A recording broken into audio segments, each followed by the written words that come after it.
இந்த வீடியோவில் நம்ம லிங்க்ஸை பற்றி பார்க்க போகிறோம். லிங்க்ஸ் என்னென்னா, நீங்கள் ஹார்ட் டிஸ்கில் ஒரு ஏரியாவில் இமேஜ் ஃபைல் வச்சுருக்கீங்க. CorelDRAWவில் இம்போர்ட் பண்ணிக்கிட்டு நீங்கள் ஒர்க் பண்ணலாம். அந்த ஹார்ட் டிஸ்க் ஃபைலை நீங்கள் எடுத்து சேஞ்சோ இல்லை வேறு ஏதாச்சும் ஆல்ட்ரேஷன் பண்ணீங்கன்னா இந்த CorelDRAWக்குள்ள இருக்கிற ஒரிஜினல் ஃபைலை சேஞ்ச் பண்ணி வச்சுக்க முடியும். ஃபைல் மெனுவில் இம்போர்ட் கிளிக் பண்ணுறீங்க. டயலாக் பாக்ஸ் ஓப்பன் ஆகிருக்கு. அதில் ஆப்ஷன் செலக்ட் பண்ணுறீங்க. செலக்ட் பண்ணிக்கிட்டு ஃபைல் நேம் ஒன்று செலக்ட் பண்ணிவிட்டு லிங்க் பிட்மேப் எக்ஸ்டென்ட்லி கிளிக் பண்ணிக்கிட்டு இம்போர்ட் பண்ணிவிட்டு ப்ளேஸ் பண்ணிடுறீங்க.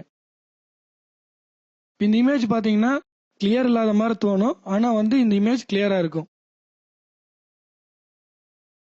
டூல்ஸ் மெனுவில் லிங்க் மேனேஜர் கிளிக் பண்ணிங்கன்னா இந்த லிங்க் மேனேஜர் ஸ்டேட்டஸ் ஓப்பன் ஆகும். ஸ்டேட்டஸில் க்ரீன் கலர் டிக் இருந்துச்சுன்னா இந்த ஃபைல் இப்போ லிங்க்ல இருக்குன்னு அர்த்தம். லிங்க்ல அடுத்த ஆப்ஷனாக இருக்கிறது bitmaps update from links. Update from லிங்க்ஸ்னா என்னன்னா, இப்போ நீங்கள் இந்த ஃபைல் பிக்சருக்குள்ளே வச்சு ஒர்க் பண்ணியிருக்கீங்க இல்லைங்களா, அந்த இமேஜை நீங்கள் எடிட் பண்ணீங்கன்னா இந்த அப்டேட் கொடுத்தீங்கன்னா தன்னால் இந்த இமேஜ் எடிட் ஆகும். நம்ம இப்போ ஓப்பன் இமேஜ் செலக்ட் பண்ணிக்கிட்டு ஓப்பன் பண்ணிக்கிறீங்க. இதில்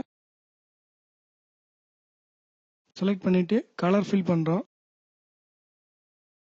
க்ளோஸ் பண்ணிடுறீங்க. சேவ்.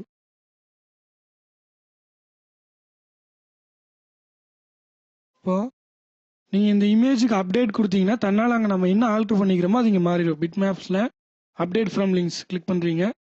பார்த்தீங்கன்னா மாறி இருக்கு இல்லைங்களா?